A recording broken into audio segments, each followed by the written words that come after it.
Greetings, friends. Welcome to another lecture on Hell, Views of the Underworld in Ancient Literature. This is video 2.5 on the Egyptian Underworld. We're going to be looking at the Book of Gates. This is a very, very important text, and for those who've been following along, I would encourage each one of you to go to each of the links that I post and read division of the Tuat 5 and 6 division. In the 6th division, we have a judgment scene, which is very important.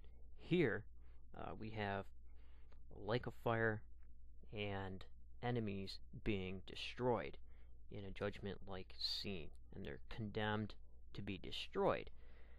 So, we're going to be looking at it out of the Willis Budge book, Gods of the Egyptians, and I'll be posting a link to this text in the bibliography. This is a copyright-free image because it was published before 1921, and it's widely used online.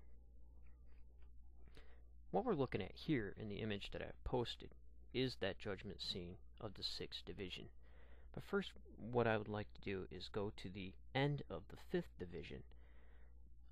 The Book of Gates comes to us from about the 18th dynasty, which would be from 1550 to 1292 BCE. And this is fairly old. It appears in the tomb of Seti. However, this scene here is pretty much damaged, so we have to use other resources to understand what this scene was and compare it with other texts found in other tombs like that of Ramses VI. So when we look at this, I'll be posting links to different views and different translations, at least 3 of them. And there's also a YouTuber, online user, who did a video with his theories on how all of this the traveling through the underworld in the 12 divisions representing the 12 hours relates to Old Testament themes, possibly. So take a look at that if you may be interested in such a thing. And it's his interpretation of how he feels it is, so that's it. At any rate, here in the 5th division, you can look at some of the translations that I'll post, as I mentioned before. The images of the 5th hour of the night, and the bearers of the cords, which are measuring lines. There's 12 bearers of the cords, 4 gods with scepters. And what's interesting is Budge here, who was fairly early in translating this and tried his best, he feels that the cord represents the cord of law. However, some may feel otherwise, that it may represent some kind of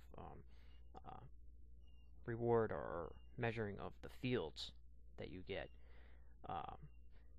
But here, Budge says law and justice are represented. Also, could be time. Some translators say that. So at the end of this, finally the god addresses those who hold time, or Budge has here in his translation a ladder, and bids them to take measurements of the souls that are appointed for destruction and destroy the souls that have to be destroyed. In the hands of these beings was the power of determining the length of the period which had passed by souls in Amet. This is the underworld, and it is undoubtedly passages like these which give rise to the idea of the Egyptians believed in purgatory. So they're drawing these likenesses. In the center of this division, the bow of the sun is being drawn along by 4 gods belonging to it as before. Before these are 9 gods with projecting elbows, covered shoulders, called holders of the Inuchi. They're joined together by a rope. These gods follow 12 men who are described as the souls of men who are in the Tuat, and both groups of beings proceed towards a god who holds a scepter and is called Herkatbeth. The duty of this god is to call the souls of the righteous and put them in their dwellings by the corner of those who lived near him. Ra addresses the gods, who tow his boat along, and bids them to pull with vigor, and to be strong of arm, and firm of limb, and swift of foot, and bold of soul, and make a prosperous way for him, to the hidden circles. So then they proceed after some short things going on here in the text to this judgment scene that we have posted in the sixth hour, or the sixth division. So they come into the sixth division. Before him stands a mummified figure who forms the pillar and a pair of scales. You can see that in the drawing I have posted.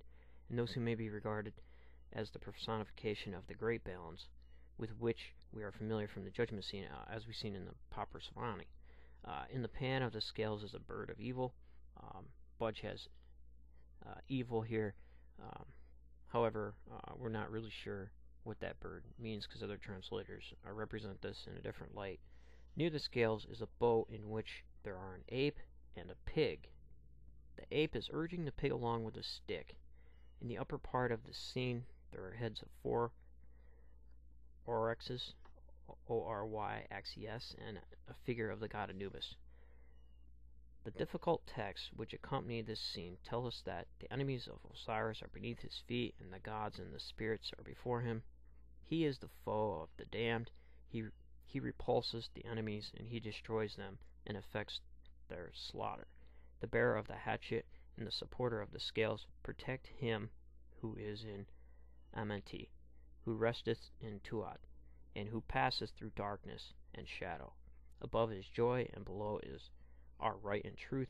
The god resteth and giveth forth the light of Mat, which he hath made. The ape in the boat is said to hand over the pig to punishment when the god riseth, and Anubis says, O ye who bring words true or false to me, remember that it is Thoth who weighed them. Concerning Osiris we read, when the weighing of the words taketh place, he smiteth evil, he hath a right heart, he holdeth the words in the scales in the holy place, wherein the trial of the secret things, of the secrets of the spirits taketh place. It is the god who riseth, who hath made all beings who are in Tuat. So you can go and read these sections and divisions by yourself. As I said before, the 5th and 6th are very important. And look at that and think about it. Think about the Christian judgment, ideas of punishment. Here we have a lake of fire surrounded by a serpent as a way of keeping out evil, from entering. So it's kind of a protection. But still, we do have the lake of fire. In these texts, we have the serpent. We have Osiris passing judgment on souls to be destroyed. Not in eternal punishment, but completely destroyed. Now, there's some debate on whether this happened every single day as the sun passed through the 12 hours, or whether it was a one-time thing at the death. At the tomb of Seti, the judgment scene is in that tomb, and also in the tomb of Ramses the Sixth, as I said before. So I'll be posting links on that. But this is very important, and I'll also be posting links to other texts. So be sure to check out the details, especially in this video. Take care, friends, and remember, if everyone's thinking alike, then somebody isn't thinking.